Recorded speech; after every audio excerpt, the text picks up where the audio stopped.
Good morning. Welcome to the UU Church of the South Hills, also known as Sunnyhill. We're delighted that you could join us today for this service. Our mission here at Sunnyhill is to create a more just and compassionate community within and beyond our walls. My name is Krista Stanley, and I serve as a worship associate for this congregation. If you're a newcomer or a visitor to our congregation, please go to sunnyhill.org and click on the button that says New to Sunnyhill, so you can receive more information about our congregation and receive our weekly email newsletter. If you're joining us online today, please say hello or good morning in the comments on Facebook or YouTube. We'd like to hear from you and extend a welcome to you as well. Gentle reminder, please silence your cell phones and other electronic devices so that we can enjoy this service uninterrupted by buzzing or ringing. Today's service is titled, How is Church Different from a Restaurant? While religious communities share some things in common with commercial enterprises, there are also some fundamental differences. What are the similarities and differences, and why are they important to us as members of a religious community? Our opening words were written by Louise Robeck. We come to this hour knowing that it is but an hour. Yet out of all the hours in the week, this is one that is set apart. An hour that is saved. An hour that is savored. It is a time for us to recognize what gives life meaning. It is a time to honor what we value. It is a time to celebrate our lives. Let us then celebrate, honor, and recognize that we might fully savor this hour we have saved. Please join me in saying the words for lighting our chalice.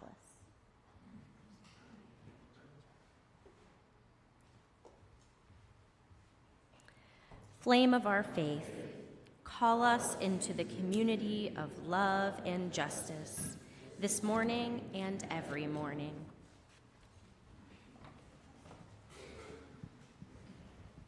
Good morning. The song that it's different. Sometimes keeping you on your toes this morning. Our opening hymn is a new UU hymn that comes from Adam Pott, a music minister up in New York, who premiered this hymn at the General Assembly last Saturday. So the choir is going to sing through the first verse once, and then we'd love for you guys to join us.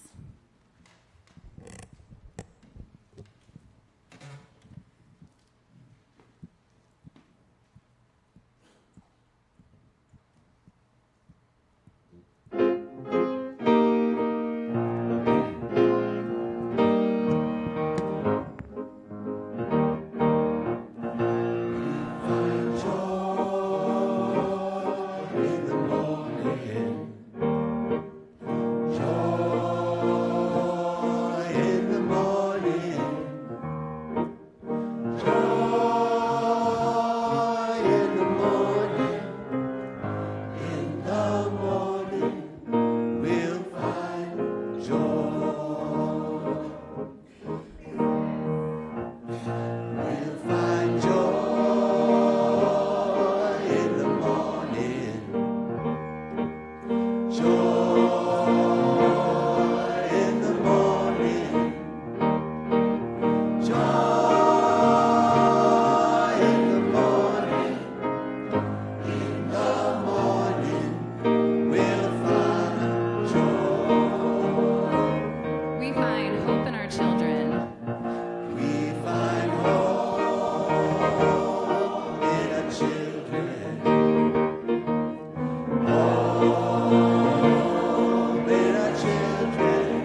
Good morning, friends. If there are any kiddos present that want to come up for our Time for All Ages, now is your chance.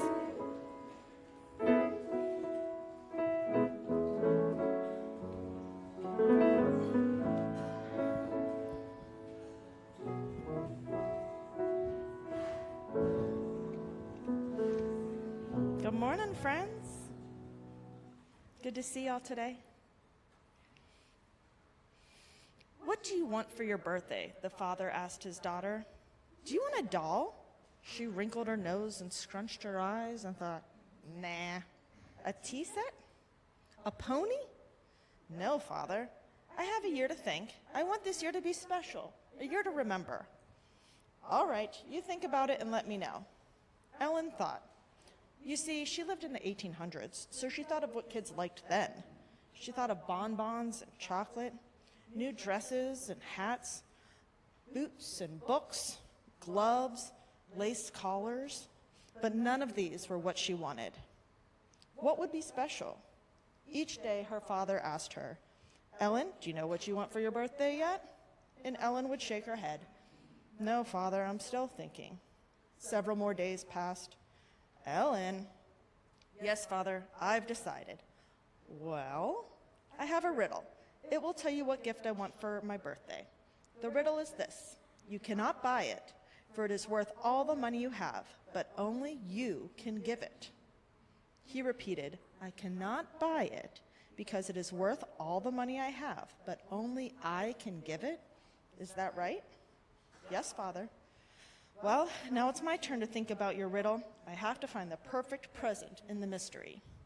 Her father paced and pondered. He repeated the riddle over and over. I cannot buy it. Only I can give it. He paced and pondered some more. Finally, he smiled. I know what it is. I know what it is. Now he had to think about how to give it. When Ellen's birthday came, there was no present from her father. She didn't expect one. After she had opened the presents from her brother and sister, from her mother and grandmother, and after all of the chocolate cake was gone and the celebration was over, Ellen's father said, It's now time for Ellen's present from me.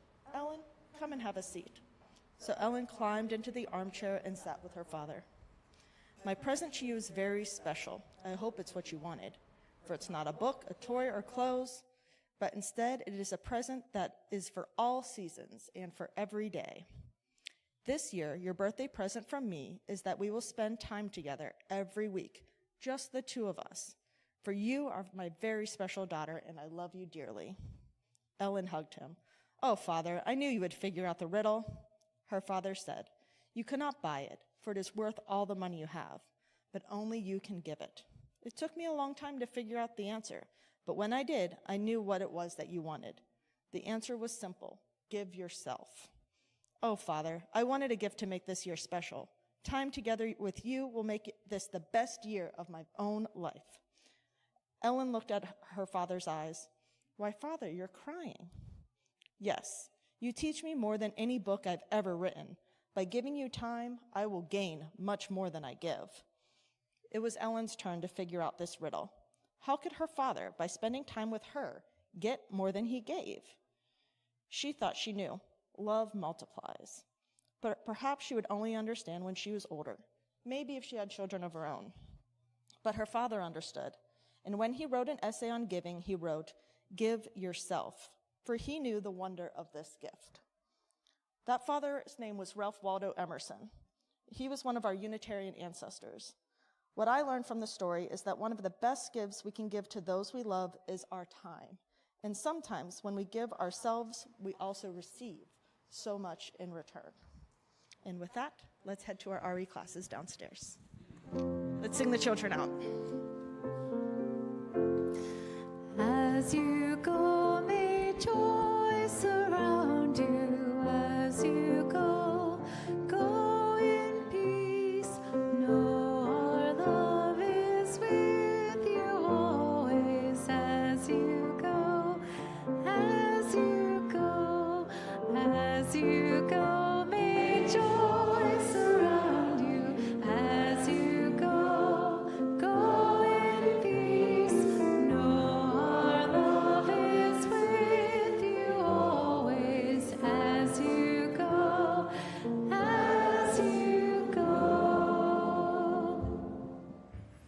Good morning.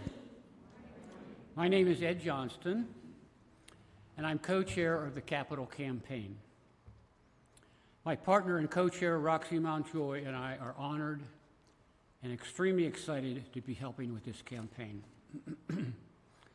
My wife, Marge, and I attended our first Sunnyhill service at the Mount Lebanon Recreation Center when this beautiful sanctuary was being built.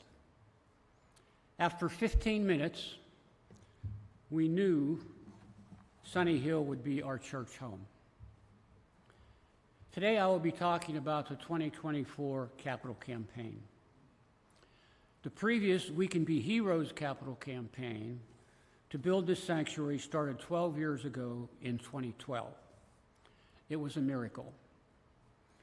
136 pledging units raised $1.8 million cash, and with member loans of $511,000 and a bank loan of $800,000, raised $3.1 million to build this sanctuary.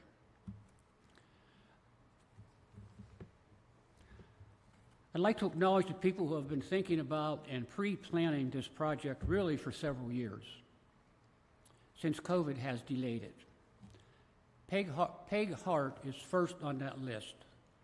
Her architectural and estimating skills and the drawings I will be sharing have been invaluable. Peg is currently out of the country. John Armstrong has worked with Peg from the very beginning. He got a structural engineer to assess our buildings as a volunteer. Both Peg and John had leadership roles in the previous campaign and bring all that knowledge with them. With the upfront work that these folks have done, we are in an excellent position at this point in this project. And guess what? We have not spent one penny of Sunnyhill money. Currently, 3 options have been defined, options A, B, and C, and we have preliminary estimates for them. My personal description of these options are: option A, do the whole job now. Option B, delay part of the whole job. Option C, apply a necessary Band-Aid. Personally, I am a huge fan of option A and will be describing that option. Option A is currently estimated to cost $4.2 million. Some people I talked to after the first service said, that's a huge number. Some people said that's not too bad. So I don't know. Which includes, that $4.2 million includes paying off our current $600,000 bank loan. Again, in my personal opinion, healthy churches are not burdened with debt. Marge and I, fortunately, during our 52 years of marriage, have been able to save some money to give to causes that we feel have a strong impact during our remaining years and after we are gone. So we will be pledging a large gift to this campaign. However, the reality is that to raise $4.2 million and do the whole job now, we will need a substantial number of large gifts. Every gift is important, and I am confident that every member of this congregation wants to and will help as they are able.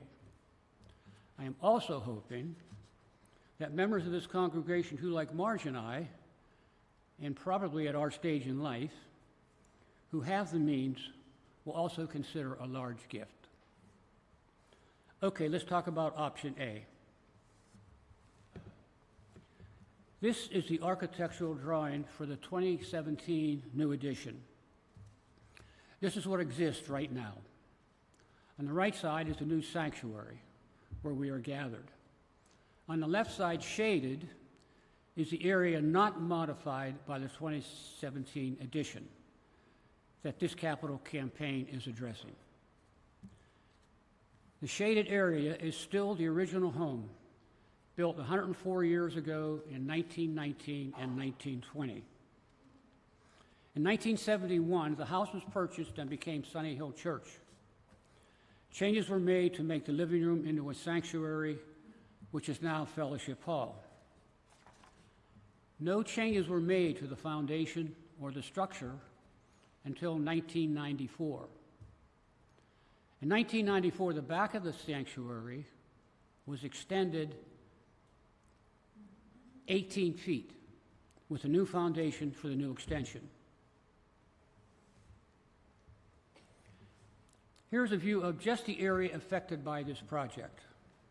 The sanctuary is not included. It shows the option A additions. The brown area will be completely demolished and rebuilt. This demolished area currently includes the kitchen, the dining room on the first floor, the circular stairway down to the basement, and storage rooms, the rainbow room, and the garage in the basement. The first floor rebuild of the brown area will include a new, larger, and modernized kitchen, in addition to Fellowship Hall that will be connected to the existing Fellowship Hall blue area. This new Fellowship Hall will have capacity to seat 220 people at tables. The blue area will not be demolished but renovated. With the foundation support on both sides and a new foundation under its 18-foot extension at the back, the blue area can be renovated rather than demolished to allow long-term use. So the current entryway and current Fellowship Hall will be renovated so it can be used long-term. As I said, the blue area Fellowship Hall will be enlarged by combining it with the new brown area Fellowship Hall. The renovation of the blue areas for both floors will include upgrading HVAC, heating, ventilating, and air conditioning systems to post-COVID standards for air exchange and circulation. There will also be an elevator for handicap access to both floors. This is the basement level for option A. Again, the brown area is a total rebuild. It will contain 3 new classrooms for religious education and, importantly, to allow for adult seminars and classes. There will also be new gender-neutral restrooms in the brown area. This slide shows a new garage and storage building being built across the driveway from the kitchen. So this is a recap. Completely rebuild from the foundation up the oldest building area. It will renovate the Fellowship Hall area for long-term use and the post-COVID HVAC standards. It will renovate 2 existing and add 3 new classrooms for RE and adult use. It will build a new, larger kitchen. It will expand Fellowship Hall to seat 220 at tables. It will add an elevator for handicap access to both floors. It will add gender-neutral restrooms on the basement level. It will build a new garage storage building across the driveway from the kitchen. And it will pay off our current $600,000 mortgage. Just to note, the current mortgage with the favorable interest rate that we got several years ago must be refinanced in early 2027, when the rate will probably not be favorable. I'd like to close by saying briefly why I am so enthusiastic about this campaign. There are 4 primary reasons. First, this church enriches my life, and I believe all the lives of this beloved community. Second, this church teaches our young people to have an open mind, to value love, compassion, and justice, and demonstrates actions for those values. 3, and most important, this church is a force for the values of justice and equality in our society. 4, we have the perfect staff and key people from the Sanctuary Project in place. They have a passion and ability to get this done right now. My father-in-law, Hubert Hub Henderson, who was the beloved pastor of Wallace Memorial Church in Green Tree for 37 years, had a saying had a saying he used frequently, often jokingly to his kids. Do it right, do it right now. Let's do it right now. Let's make Sunnyhill healthy, a force for good, and able to continue to grow for years to come. Thank you.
This is the portion of our service in which we share joys and sorrows submitted by members of the congregation.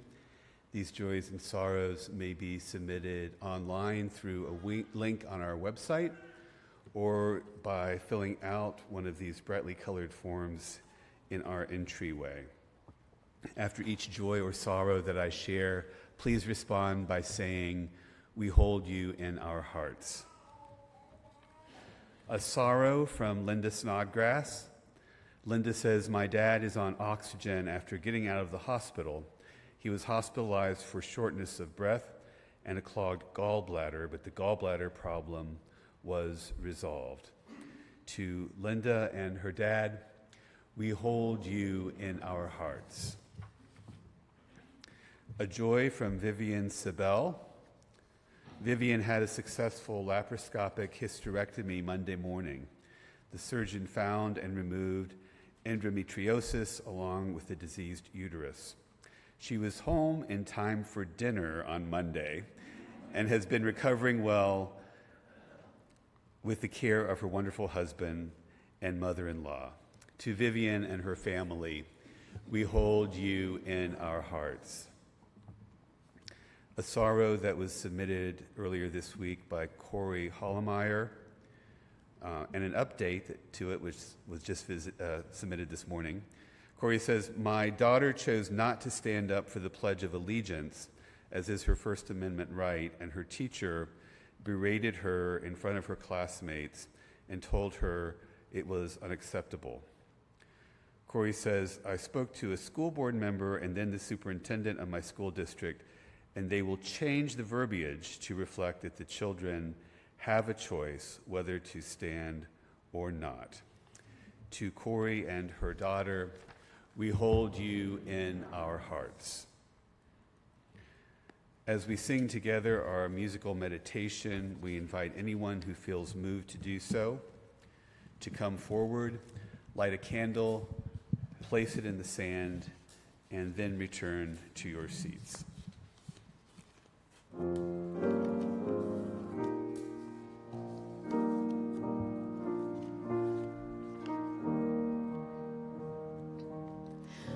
We would be one as now we join in singing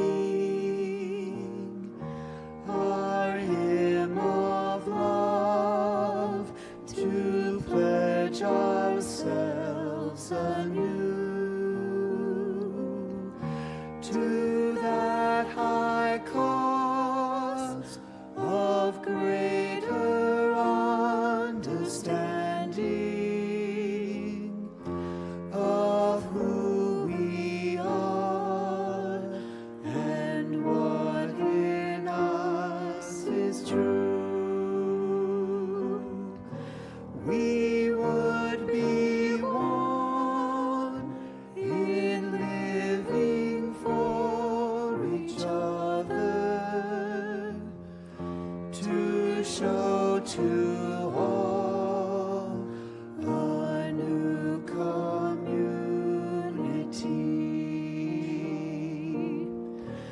We would be one in building for tomorrow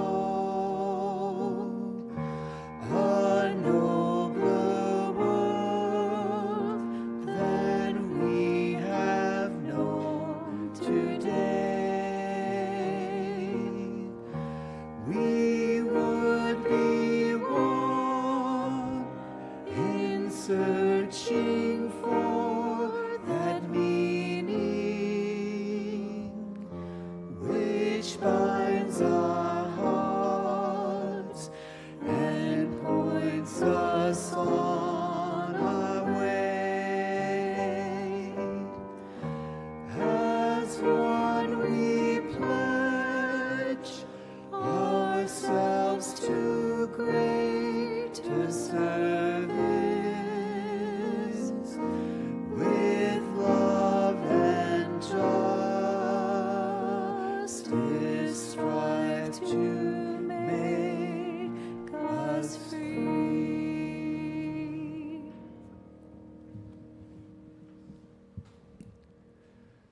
Please join me in the spirit of meditation or prayer. We come to this hour filled with sorrows, filled with joys, filled with hopes, with anxieties, with fears, with dreams. We come to this hour afraid for the future of our planet, afraid for the future of our children, the future of our country, uncertain about what might happen next. We come to this hour with a deep longing, a longing for wisdom, for understanding, for community that helps and heals, that sings in our hearts a song that lingers, that gives us something to hold on to that is real and true. Let us linger for a moment of silence as we hold together all those feelings, all those fears, all those longings in the warmth and love of this gathered community.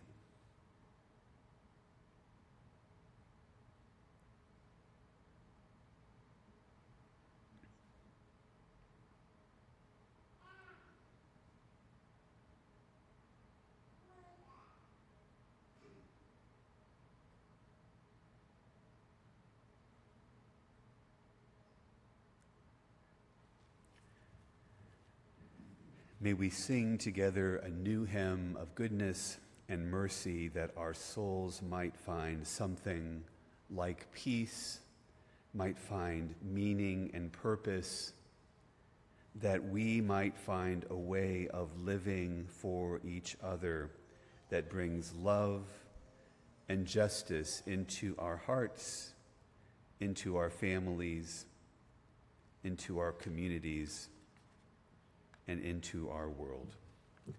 Amen.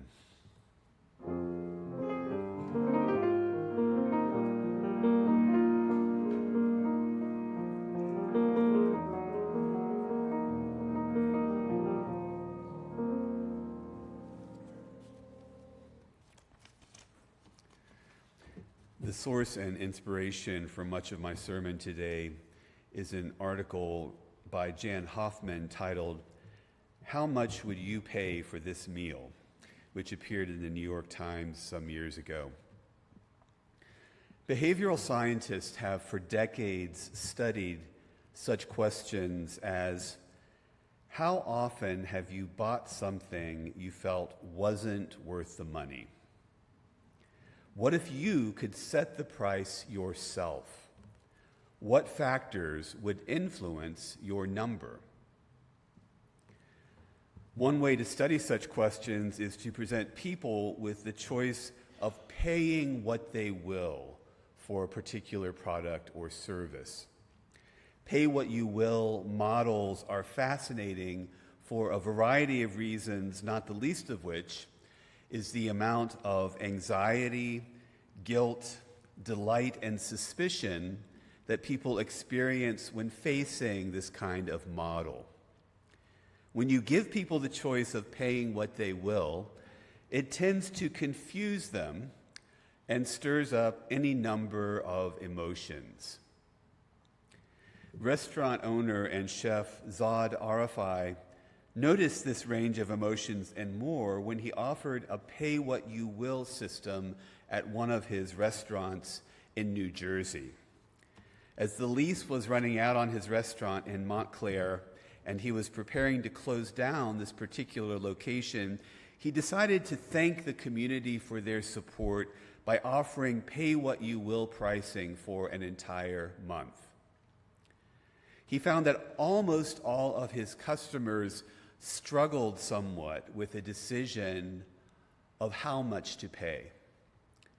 Most were very deliberate in developing their own criteria for what the meal was worth to them and then paying accordingly. A few, really just one or two each night, paid next to nothing and then snuck out of the restaurant without looking their servers in the eye. One couple decided that they would pay $12 for each of the dishes they liked a lot and $8 for the dishes they didn't like as much. Others paid about the usual price for their meals but left extravagant tips as a way of saying thank you for the opportunity. One family who paid only a modest amount left a note that read, "The food and service were worth way more than we were able to leave." It continued, "As a kid in college and a mother doing inconsistent freelance, without the deal, we wouldn't have gotten the chance to come." Kathleen Vose, a professor of marketing at the University of Minnesota, who writes about the psychology of money, said the majority of people want to take advantage of the offer, but also recognize that it feels weird. So they limit what they order, do a good job of valuing it, and then walk back a bit from what it's worth. Overall, the restaurant owner considered the endeavor a success. "I've learned that humanity is not as bad as we think," he said. "Yes, 20% paid less than $1 a dish, but 80% paid a fair price or more." I find this restaurant experiment fascinating in that it reveals several interesting facets of human nature. First, it shows that while most of us like to be viewed as generous, or at least not stingy, we also like to think of ourselves as prudent and thrifty. Most of us tend to go back and forth between wanting to be generous while also being careful stewards of our own resources. Second, it shows that most of us experience anxiety when forced to think about money. Even something as relatively small as the price of a meal. When it comes down to it, we'd prefer to be told what to pay for something rather than face the challenge of determining the amount ourselves. Third, I think it shows that most people want to do the right thing, even if they may not be sure what that right thing is. The reason that such choices cause anxiety in most of us is that we really do want to be fair and equitable in our interactions with others. But how does this example of a pay-what-you-will restaurant relate to us? What, if anything, does it tell us about how we support our religious community? The situations are similar in several ways, but different in important ways as well. A church does rely on people to make up their own mind about how much to pay. It does provide certain goods and services, though not in the same way, and must have income to function. It does depend on the goodwill of its patrons or members. But a church is not a commercial enterprise. We do not exist to make money, and our members are not customers. They are instead active participants in fulfilling our mission, which in our particular case is to build a more just and compassionate community within and beyond our walls. So while there are some similarities between our congregation and a pay-what-you-will restaurant, perhaps the biggest difference is that our congregation can succeed only if our members behave not as consumers, but as co-owners of our church and its mission, and hold themselves accountable to that mission. If we bring a purely consumerist attitude to church, then we will make our decisions about what to give based only on the value that church adds to our life. And that's a model that many organizations do use when asking for money. For example, to public radio or public TV. Fundraisers often say something like, think about what this organization is worth to you and then assign it a monetary value. But I don't think that's the best model to use for church. If each of us is really and truly a co-owner of the church and accountable to its mission, then it's not a matter of how much do we get from church. It's a matter of how can we do more to make sure that we succeed in our mission. It's not a matter of how much do we get from this institution, but how can we do more to make sure that we succeed? For families to succeed, we cannot spend time thinking about how much our family is worth to us and then spend accordingly. I don't sit down at the end of each month and place a dollar value on the lives of my wife and daughter before deciding how much of my paycheck to spend on them. I don't say, well, my daughter hasn't really brought much value to my life this month, especially since she's been off spending money at college most of that time, and she's been a little bit grumpy in the morning, so I'm going to spend less on her health insurance than I did last month. That's not the way a family works. There are significant differences between a family and a church, but at least in this regard, they are similar. When you're a parent, you don't volunteer your hours as a child care provider for your children. You parent them. When you are a member of a church, you don't volunteer, even though that's what we often call it. Rather, you participate in the life of the church, which means doing the things that need to be done, whatever they may be. We are, in fact, a pay-what-you-will organization, and that each of us must decide what to give. But each of us is both the provider and the recipient of the work of the church. Each of us is both the giver and the receiver. As a congregation, you do generously provide a salary and benefits for me as well as our other hardworking staff. But the vast majority of the work that is done here, hundreds of hours each week, if you add it up, is done by you. I have a special role to play as a spiritual leader, but most of what gets done here is done by members who are committed to the mission and the values of this congregation.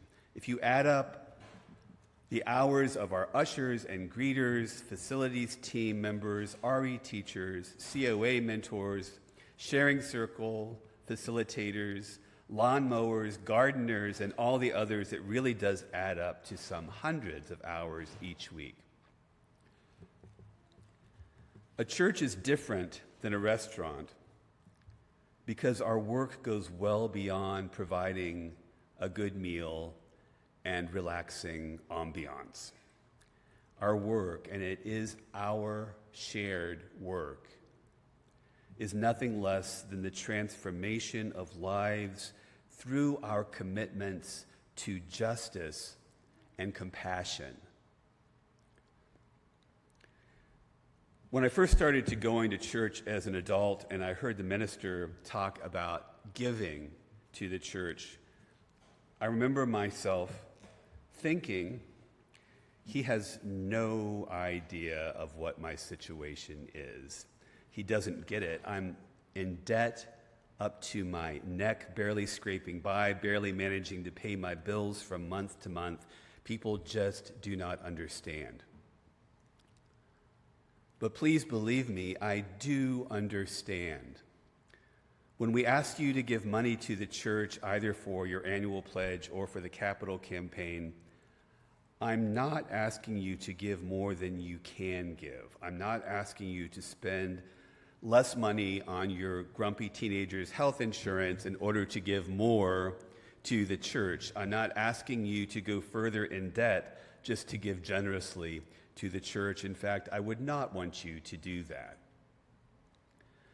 I understand that most of you, like me, have limited resources, but I also understand that if we are to be true to our ideals, if we are to walk the talk, then we must support the institutions and organizations that are important to us and that help us be the change that we want to see in our lives and in the world. As members of the church, our giving is not so much a matter of pay what you will or pay what you can, as it is pay what you must. Pay what you must to be true to your values. Pay what you must to be a member of a community that works for justice and compassion for all. Pay what you must to nurture this loving community, not just for your own sake, but also for others who will need this church in the future in ways that we cannot even imagine now. I'm talking about giving today, of course, because of our capital campaign, which Ed Johnston spoke of earlier in the service. We have at least two concrete goals for this campaign. One is a specific dollar amount, the amount of money that it will take to do the needed construction and renovations, as well as paying off the mortgage. And the other, equally important goal is to get a participation rate of at least 90% of all members giving to the capital campaign, which would put us at or just above the participation rate of our last very successful capital campaign. I understand that being faced with choices about money causes a certain amount of anxiety. And in many ways, it might be easier simply to send an invoice to each of you. But that's not who we are, and that's not what we do. We depend on each other to give what we must as people of conscience, as people who value love and justice above all else, as people who are committed to and accountable to the mission of this church. I hope and pray that we will each give what we will, yes, that we will give what we can, yes, but even more importantly, that we will give what we must to support the life-giving work that we share as a congregation. May it be so. Amen.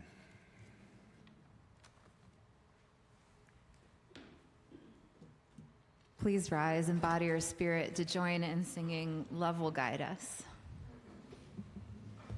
Love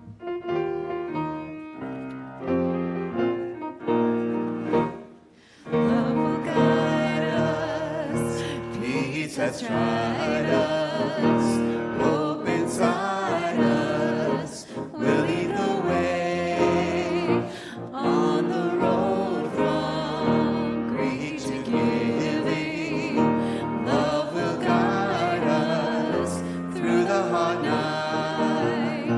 If you cannot sing like angels, if you cannot speak before thousands, you can give from deep within you.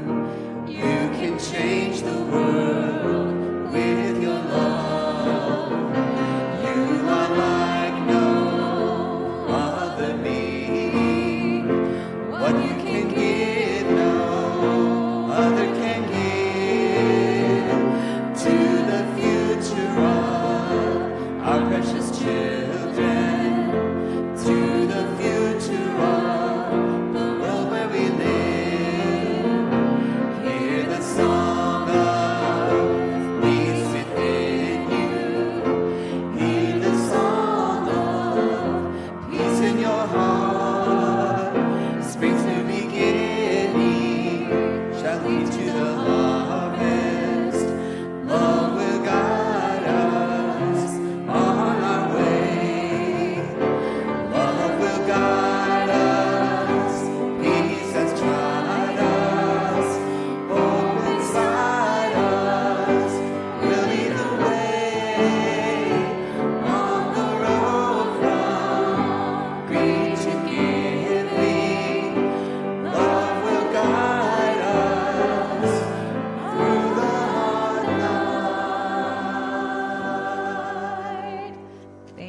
Please be seated.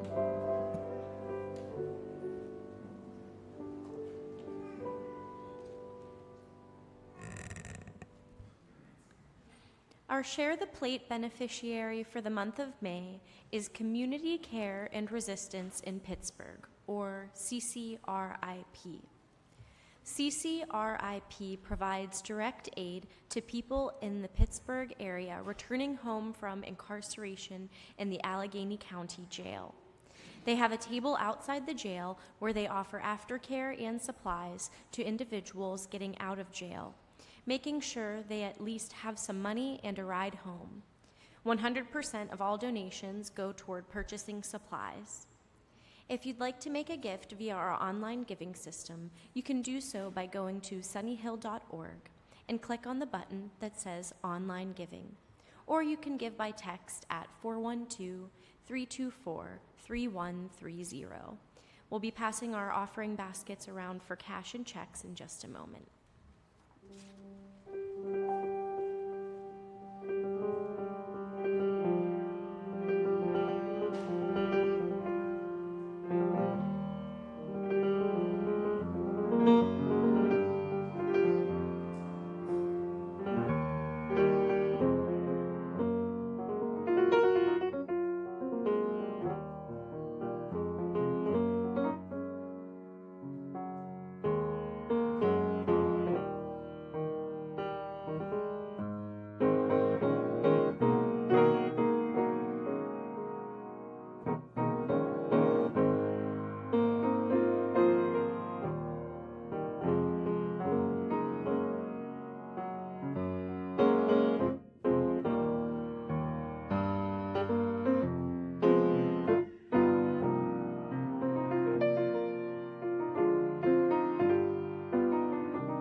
Please join me in saying the words for extinguishing our chalice. We extinguish this flame, but not the light of truth, the warmth of community, or the fire of commitment. These we carry in our hearts until we are together again.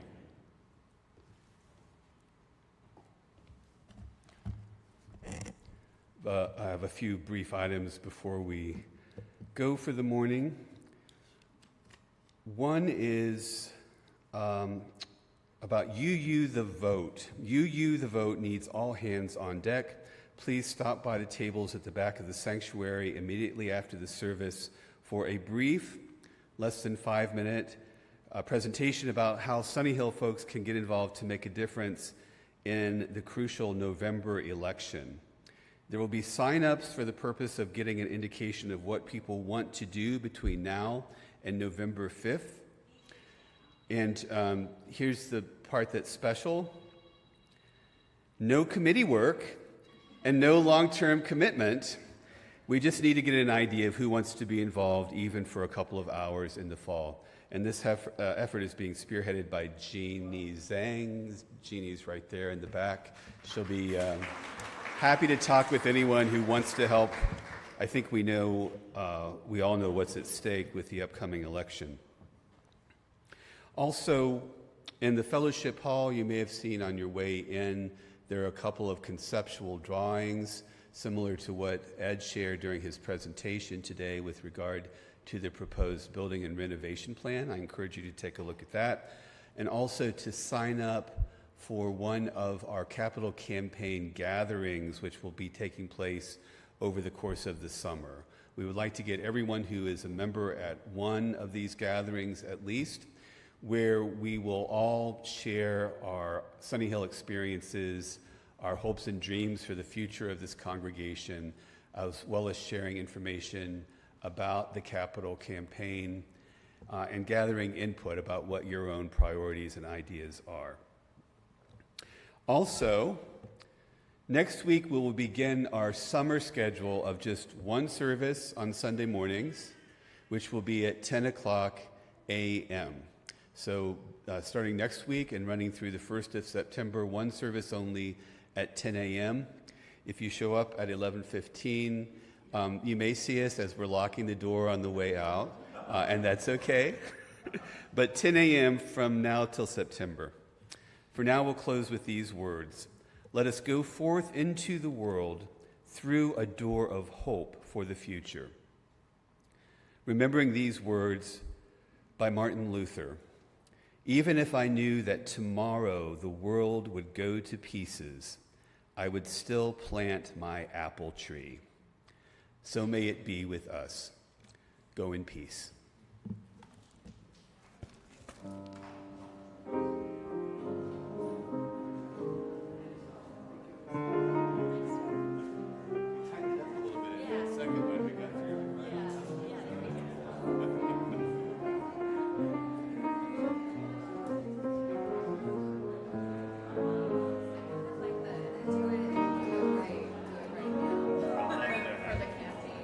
I like that too. We should get like big t-shirts.